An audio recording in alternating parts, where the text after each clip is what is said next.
अस्सलाम वालेकुम स्टूडेंट्स। इस वीडियो में हम ये देखेंगे कि ICS पार्ट 2 के जो कंप्यूटर साइंस का प्रैक्टिकल पेपर है तो उसको अटैम्प्ट कैसे करना है। ये आपके सामने एक पेपर है 2023 का ग्रुप 1 का पेपर है। तो इसमें आप देखेंगे कि जनरली इसकी डिवीजन कैसे है। इसमें 3 सेक्शन बने हुए हैं। सेक्शन 1 जो है ना, ये फर्स्ट ईयर से रिलेटेड है। इसमें माइक्रोसॉफ्ट वर्ड और माइक्रोसॉफ्ट एक्सेल से रिलेटेड क्वेश्चन हैं 2। तो क्वेश्चन तो आपको 4 दिए गए हैं। ये दरमियान में आप देखेंगे ये और लिखा हुआ है, यानी 2 क्वेश्चन आपको माइक्रोसॉफ्ट वर्ड से दिए गए हैं और 2 क्वेश्चन आपको एक्सेल में से दिए गए हैं। लेकिन इनमें से ना एक आपने अटैम्प्ट करना है। तो इसी तरीके से अगर आप सेक्शन 2 की तरफ बढ़ें तो सेक्शन 2 जो है ये सेकंड ईयर का है और इसमें बेसिकली सी लैंग्वेज के प्रोग्राम्स दिए गए हैं आपको 3। इनमें से 2 करने हैं। यहाँ पर ये देखें कि विजुअल बेसिक का भी एक पोर्शन है, लेकिन ये एक ऑप्शन के तौर पे दिया होता है बोर्ड की तरफ से कि कुछ कॉलेजेस में जहाँ पे अगर विजुअल बेसिक पढ़ाई गई है तो वो फिर वो लोग जो है ना सी लैंग्वेज की बजाय विजुअल बेसिक का पोर्शन अटैम्प्ट कर सकते हैं। लेकिन मैक्सिमम ज़्यादातर जो है ना वो क्योंकि कॉलेजेस के अंदर सी लैंग्वेज पढ़ाई जा रही है तो इसलिए इस पोर्शन को अटैम्प्ट करना चाहिए। तो इसमें से भी 3 में से 2 को आपको अटैम्प्ट करना है। तो इसी तरीके से सेक्शन 3 जो है इसमें प्रैक्टिकल बुक के 3 मार्क्स हैं। इसी तरीके से वाइवा के भी 3 मार्क्स हैं। तो ये 22 + 22 जो हैं ये 44 हो जाते हैं और फिर +6 जो सेक्शन 3 के मार्क्स हैं तो ये टोटल 50 हो जाते हैं। तो अभी आप देखें इसको किस तरीके से अटैम्प्ट करना है। इसमें आप देखें ये जैसे माइक्रोसॉफ्ट वर्ड का ये फर्स्ट क्वेश्चन है कि prepare the following document in the same format and save it against your roll number. कि ये जो डॉक्यूमेंट आपको सामने दिया गया ना, ये यानी पैरा दिया गया आपको, तो इसको आपने एज इट इज़ टाइप करना है जैसे एग्जैक्टली यहाँ पे दिया हुआ है। और उसके बाद इसको फॉर्मेट भी करना है इसी तरीके से। फॉर्मेट का मतलब क्या है कि इसके ऊपर जो सेटिंग्स हैं, जैसे कि ये फर्स्ट लाइन जो है ये बोल्ड भी है और अंडरलाइन है, तो आपने ये करना है।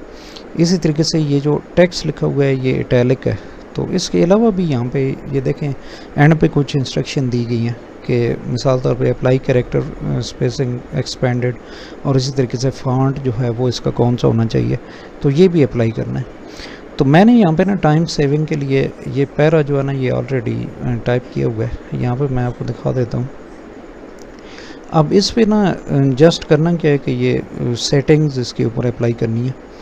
तो सेटिंग्स अप्लाई करने के लिए ना ये इसको मैं हाईलाइट करूँगा जिसके ऊपर सेटिंग अप्लाई करनी है।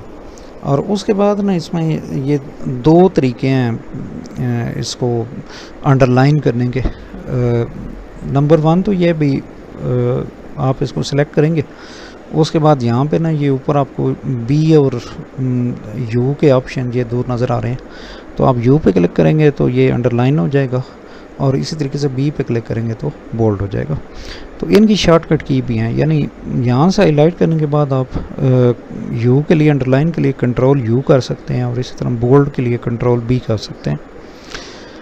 तो उसके बाद ये जो नीचे बाकी टेक्स्ट दिया हुआ है ये उधर हमने देखा था कि ये इटैलिक था, तो इसको हाईलाइट करेंगे और यहाँ से इसी तरह आई पे क्लिक करेंगे या फिर कंट्रोल आई कर देंगे तो ये इटैलिक हो जाएगा।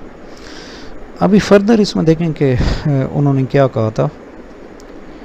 फर्दर इंस्ट्रक्शन ये थी कि इसमें अप्लाई कैरेक्टर स्पेसिंग एक्सपेंडेड और फॉन्ट अप्लाई करना है एरियल, उसका साइज़ 15.5 होना चाहिए और उसके ऊपर कुछ इफ़ेक्ट भी हैं, एम्बॉस का इफ़ेक्ट लगाना है।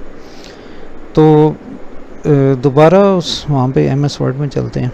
वहाँ पे इसको हम सिलेक्ट करते हैं सारे टेक्स्ट को इस तरह हाईलाइट कर लेंगे। वैसे सिलेक्ट करने के लिए कंट्रोल A शॉर्टकट की भी है, उससे जितना कुछ यहाँ पे लिखा होता है वो सारे का सारा टेक्स्ट सिलेक्ट हो जाएगा।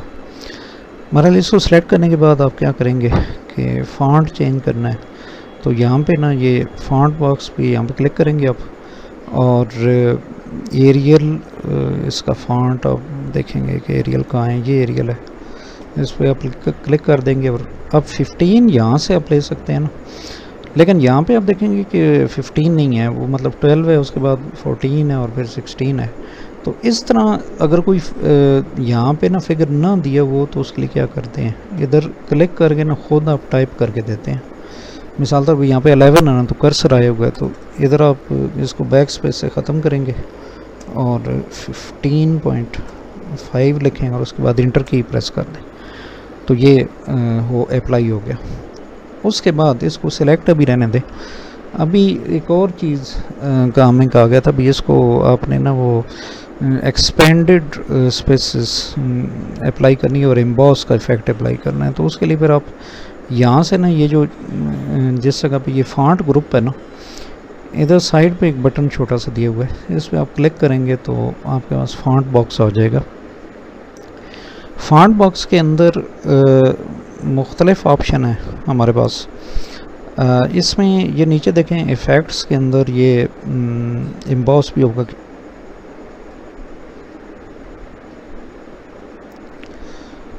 असल में मसला ये है कि ये मुख्तलिफ जो वर्जन होते हैं ना MS वर्ड के, तो उसमें ये थोड़ा डिफरेंस होता है। अब इसमें एम्बॉस का इफ़ेक्ट यहाँ पे मौजूद नहीं है, तो इस सूरत में आप क्या करेंगे कि आपने उधर जो है ना, जो आंसर शीट के ऊपर स्टेप वाइज प्रोसीजर लिखना होता है ना, वहाँ पे आप फिर ये सारे स्टेप लिख देंगे कि हमने फॉन्ट बॉक्स को डिस्प्ले किया और उसके बाद इस में यहाँ से एम्बॉस इफ़ेक्ट को हमने सिलेक्ट किया।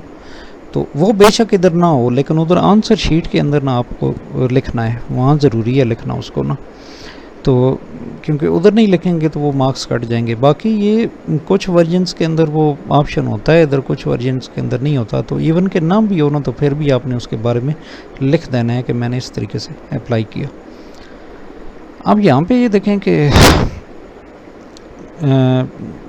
फॉन्ट वो जो एक्सपेंडेड का ऑप्शन था ना कि स्पेस जो है वो बढ़ानी है उनमें, तो ये देखें कि एडवांस के अंदर जाएंगे तो कैरेक्टर स्पेसिंग है। अब यहाँ पे ये मुख्तलिफ ऑप्शन है हमारे पास। मिसाल तो ये स्पेसिंग नॉर्मल है, अब तो इस पर आप क्लिक करें तो यहाँ पे एक्सपेंडेड का ऑप्शन भी आ जाएगा। इस पर क्लिक करेंगे, ओके करेंगे तो ये एक्सपेंडेड का ऑप्शन अप्लाई हो गया। तो ये इसी के साथ हमने ना ये जो फर्स्ट क्वेश्चन है MS वर्ड का, ये हमने कर लिया है। अभी एक्सेल की तरफ बढ़ते हैं। अगर आप देखें तो एक्सेल में भी इसी तरह 2 क्वेश्चन दिए हुए हैं। तो इसमें से ये जो फर्स्ट क्वेश्चन है ना, इसमें ये कहा गया कि prepare the following worksheet and save it against your roll number. तो ये शीट भी अगेन जो है ना वो टाइम सेविंग के लिए मैंने ऑलरेडी बनाई हुई है।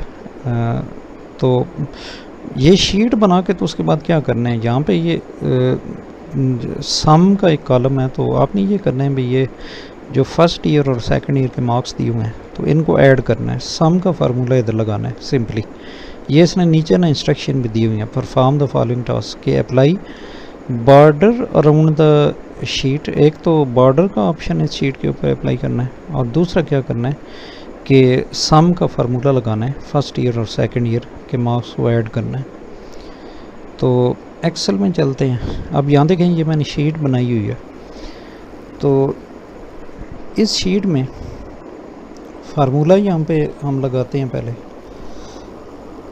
फार्मूला कैसे लगाएंगे, इक्वल टू सम, और ब्रैकेट के अंदर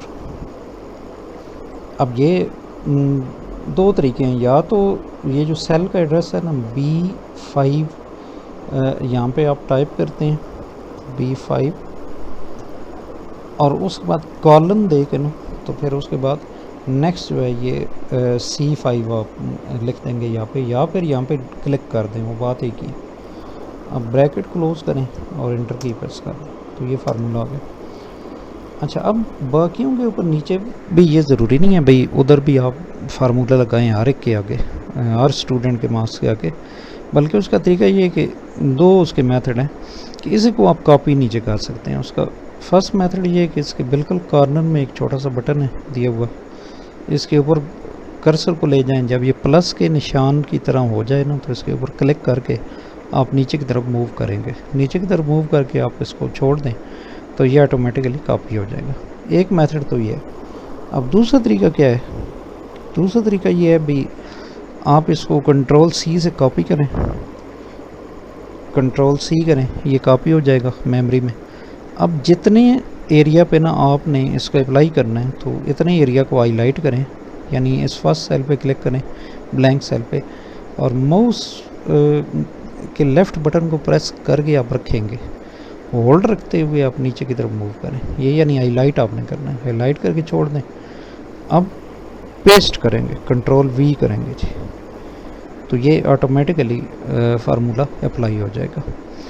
अच्छा, अब एक और बात इसमें की गई थी, वो ये कि आ गया था भाई इसको आप जो है ना इसके ऊपर बॉर्डर्स का ऑप्शन अप्लाई करें। अच्छा, उसमें आप देखें एक चीज़ और है कि ये जो यहाँ पे ना ये स्टूडेंट डेटा लिखा हुआ है, तो ये एक से ज़्यादा कॉलम्स के ऊपर आ रहा है, मतलब ये बॉर्डर जो है ना वो इन कॉलम्स के ऊपर नहीं है, ये एक बड़ा सा एक सेल बना हुआ है जिसमें जो है ना एक से ज़्यादा सेल्स नहीं है, वो एक ही बहुत बड़ा सेल है। तो एक तो इसको देखना होगा, दूसरा इसके ऊपर बॉर्डर आपने लगाना है। असल में होता ही है कि यहाँ पे ये जो लाइंस वगैरह आपको नज़र आ रही है ना, ये बाय डिफ़ॉल्ट इस तरह ये प्रिंट नहीं होती, हमें बॉर्डर बाकायदा लगाना पड़ता है। तो जब बॉर्डर हम लगाएंगे तो वो लाइंस प्रिंट होंगी। तो सबसे पहला काम तो हम ये करते हैं भाई, इसको एक सेल बनाते हैं। ये स्टूडेंट डेटा जिस रो में आए हुए ना, तो ये एक नहीं है, ये कोई 4 सेल्स हैं। तो इन चारों सेल्स को ना आप हाईलाइट करेंगे, तो इसमें एक यहाँ पे ऑप्शन ऊपर होता है मर्ज एंड सेंटर, ये बटन बना हुआ है मर्ज एंड सेंटर, इसके ऊपर क्लिक करेंगे तो ये 2 काम होंगे। एक तो ये स्टूडेंट डेटा वाले जितने सेल है ना, ये एक बन जाएगा, और दूसरा ये कि ये सेंटर में भी हो जाएगा। अब हाईलाइट करें इन सारे इस शीट को, और उसके बाद आप क्या करें, बॉर्डर्स का ऑप्शन अप्लाई करेंगे। ये देखें फॉन्ट ग्रुप के अंदर यहाँ पे ना एक जगह ये बॉर्डर का ऑप्शन है, तो इसको ऑल बॉर्डर्स पे क्लिक कर दें, तो ये ऑल बॉर्डर्स आ जाएंगे। तो अब ये देखें यहाँ पे बैकग्राउंड स्क्रीन से ये थोड़ा डिफरेंट भी आपको लग रहा है, तो ये प्रिंटेबल है, ये प्रिंट होगा। तो ये इसको भी हमने एक्सेल का जो पोर्शन है उसको भी परफॉर्म कर लिया। आप लोग ये बात याद रखें भाई, अब जैसे पहले MS वर्ड का हमने किया था ना उधर, तो इनके स्टेप वाइज प्रोसीजर भी लिखने हैं आंसर शीट पे नहीं। तो इसको बेहतर ये है भाई, एक्सेल का वो क्वेश्चन करने से पहले माइक्रोसॉफ्ट वर्ड का जो है वो स्टेप वाइज प्रोसीजर लिख लें। स्टेप वाइज प्रोसीजर कैसे लिखते हैं, वो सारा वो प्रोसीजर आपने लिखना होता है कि जिस तरीके से MS वर्ड को आपने स्टार्ट किया, फिर आपने टाइप किया पैरा को, फिर आपने उसके ऊपर ये जो सेटिंग अप्लाई की, इन सारों के ना स्टेप्स आपको लिखने होते हैं। मिसाल तौर पे आप क्या लिखेंगे, नंबर 1 आप लिखेंगे कि I started the Microsoft word using start, आगे एरो का निशान डालेंगे यूजिंग स्टार्ट, उसके बाद फिर आप ऑल प्रोग्राम्स, फिर एरो का निशान डालेंगे, फिर आप माइक्रोसॉफ्ट ऑफिस लिखेंगे, और उसके बाद फिर एरो का निशान डाल के आके MS वर्ड लिखेंगे। तो वो कुछ यानी ना इस तरह होगा। ये इधर मैं लिख देता हूँ, यानी यहाँ स्टार्ट लिखा, उसके बाद आप यहाँ पे डबल डैश यहाँ से मैं डाल रहा हूँ, और उसके बाद ग्रेटर का साइन दे रहा हूँ, तो ये ऑटोमेटिकली एरो बन रहा है। तो उसके बाद ऑल प्रोग्राम्स आप लिखें, ऑल प्रोग्राम्स, और फिर अगेन इस तरह एरो, फिर इसी तरह MS ऑफिस, और फिर वर्ड आगे लिखें कि MS वर्ड। तो ये इस तरह यानी ये स्टेप लिखेंगे। तो नंबर 2 पे ये आपने लिखना है, नंबर 1 पे आपने लिखना है क्या, सॉरी नंबर 1 पे ये लिखना है कि I started the Microsoft word using, अगली लाइन पे start all programmes MS office MS word. Number 2 पे इसी तरह आ जाएगा कि आई टाइप्ड द गिवन पैरा, और उसके बाद इसी तरह नंबर 3 आ जाएगा कि I applied the bold and underline effect on the first line. तो इसी तरीके से ना मेरे कहने का मतलब ये कि एक स्टेप आप लिखते चले जाएंगे, फिर इसी तरीके से ये आपका ये क्वेश्चन हो जाएगा ना, तो फिर एक्सेल का इसी तरीके से आपने स्टेप वाइज प्रोसीजर सारा लिखना है। अच्छा, अब यहाँ पे ना जो सेकंड सेक्शन है, उसमें सी लैंग्वेज का प्रोग्राम लिखना है। तो सी लैंग्वेज का प्रोग्राम जो है ना, यहाँ पे ये देखें 3 दिए हुए हैं, इनमें से कोई से 2 करने होते हैं। तो ये बात याद रखें भाई, इनका कोई स्टेप वाइज प्रोसीजर नहीं होता सी लैंग्वेज के प्रोग्राम्स का। ये जस्ट आपने क्या करना है, कंप्यूटर पे टर्बो सी के उसको एप्लीकेशन को चला के ना, तो उसके अंदर आपने ये प्रोग्राम करना है, लिखना है, और उसके बाद आपने ना यही वाला कोड जब सक्सेसफुली रन हो जाए तो आपने अपनी आंसर शीट पे लिख देना है। तो इसके लिए कोई स्टेप वाइज प्रोसीजर ज़रूरी नहीं है, क्योंकि इनका तो स्टेप वाइज प्रोसीजर हर एक के केस में सेम ही होगा। तो इसमें से आप देखेंगे पहले क्या है, write a program, take 3 input from user and display total and average on the screen. Simple सा प्रोग्राम है कि 3 नंबर यूज़र से लेने हैं, उसके बाद टोटल और एवरेज कैलकुलेट करके तो स्क्रीन पे दिखाना है। तो यहाँ पे टर्बो सी का इन्वायरमेंट में मैंने रन किया हुआ है, तो इसको देखते हैं। अब यहाँ पे स्टार्ट पे ना इसी तरह मैं इसको स्टार्ट करूँगा, यहाँ पे हैश इंक्लूड और stdio.h, और उसके बाद इसी तरह मेन यहाँ पे लिखना है जी।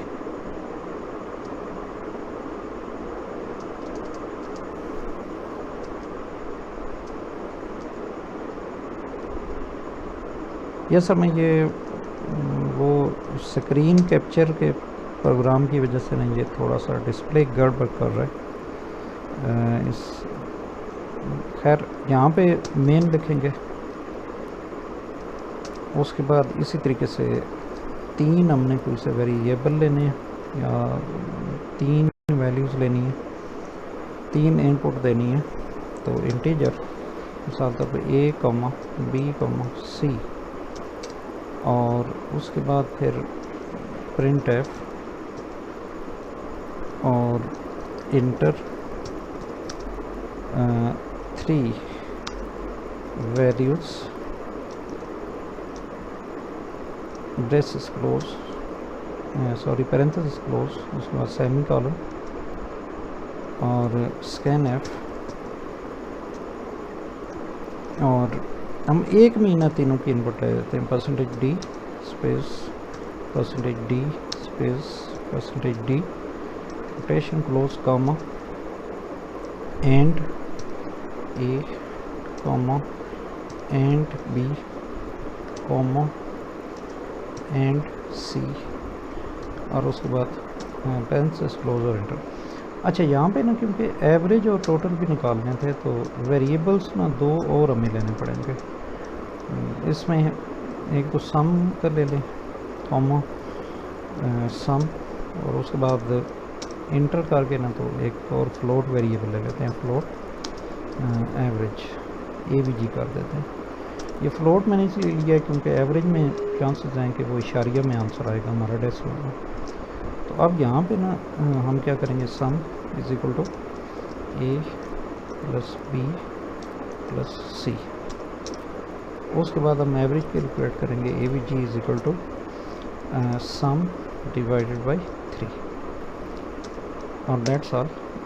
ये यहाँ तक हो गया हमारा प्रोग्राम। आप फाइनली इसको प्रिंट करना है कि प्रिंट एफ आउटपुट लेनी है हमने,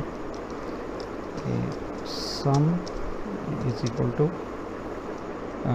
%d और quotation close of sum parenthesis close semicolon, और उसके बाद फिर average avg is equal to print f, और देन फिर हम यहाँ बैक स्लैश n भी दे देते हैं ताकि नेक्स्ट लाइन पे ये डिस्प्ले हो, और average is equal to %f quotation close comma avg parenthesis close और इंटर, और दैट्स ऑल।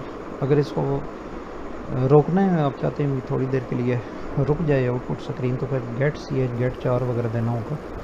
तो इस जगह पे हम गेट 4 दे देते हैं और उसके बाद ये याद रखें कि गेट ch अगर देंगे ना तो ऊपर आपको हैश इंक्लूड conio.h लिखना होगा, वो हेडर फाइल आपको शामिल करनी होगी, जबकि गेट 4 के लिए ये ज़रूरी नहीं है। अब इसको सेव करेंगे, सेव की शॉर्टकट की जो है वो F2 है। तो यहाँ पे बाकी सारा कुछ सेम रहने दें, बस इसका नाम चेंज कर दें। तो मिसाल तौर पे कोई भी नाम रखते हैं, इसको सम एवरेज रखते हैं और इंटर की प्रेस कर दें, ये सेव हो गया। अब इसको कंट्रोल F9 से ना हम इसको कंपाइल भी करेंगे और रन करने की भी कोशिश करेंगे। इसको आप इस तरह कर सकते हैं कि अलग से पहले कंपाइल करने हैं तो अलग से सिंपल कंपाइल करना है तो फिर कंट्रोल F9 नहीं करेंगे, अल्ट F9 करेंगे। एरर्स वगैरह निकाल के उसके बाद फिर आप कंट्रोल F9 करें। लेकिन कंट्रोल F9 असल में ना वो कम्बिनेशन है, उसमें पहले कंपाइल भी हो जाता है और फिर अगर एरर ना हो तो फिर रन भी हो जाता है। तो जबकि अल्ट F9 में क्या होता है, सिंपली कंपाइल होता है। तो कंट्रोल F9 में करता हूँ तो अब देखें कोई एरर इसमें नहीं है। अगर एरर याद रखें होगा तो पहले आपको वो एरर्स ख़त्म करने पड़ेंगे। तो अब 3 वैल्यूज़ देनी है, मिसाल तौर पे 3 स्पेस 4 स्पेस 5 और इंटर मैं करूँगा तो उसकी आउटपुट आ जाएगी। अब ये गेट 4 ने फंक्शन यहाँ पे नहीं किया किसी वजह से, तो खैर अगर ये इस तरह हो भी जाए ना तो आप आउटपुट स्क्रीन में इसके बावजूद आप जा सकते हैं। वो कैसे, अल्ट F5 शॉर्टकट की है यहाँ पे, तो अल्ट F5 करेंगे ना तो ये आप आउटपुट स्क्रीन में चले जाएंगे। तो अब यहाँ पे देखें ना, सम 12 वो दे रहा है और एवरेज जो है वो 4 दे रहा है। तो ये हमारी आउटपुट ठीक आ रही है। तो अब जैसे ये कोडिंग हमने कर दी है ना, तो ये जो कोडिंग है ये एज इट इज़ आपने किधर लिखनी है, आंसर शीट पे। तो इसी के साथ आपका जो है ना ये कंप्लीट हो जाएगा पेपर। और शीट के ऊपर आप अपना रोल नंबर वगैरह एक दफ़ा फिर चेक करके, तो शीट जो है वो जब एग्ज़ामिनर ने कहना है आपसे तो उसको वापस आप कर देंगे और उसके बाद फिर वो वाइवा वगैरह के लिए आपको बुलाया जाएगा, साथ कॉपी भी आपकी चेक की जाएगी।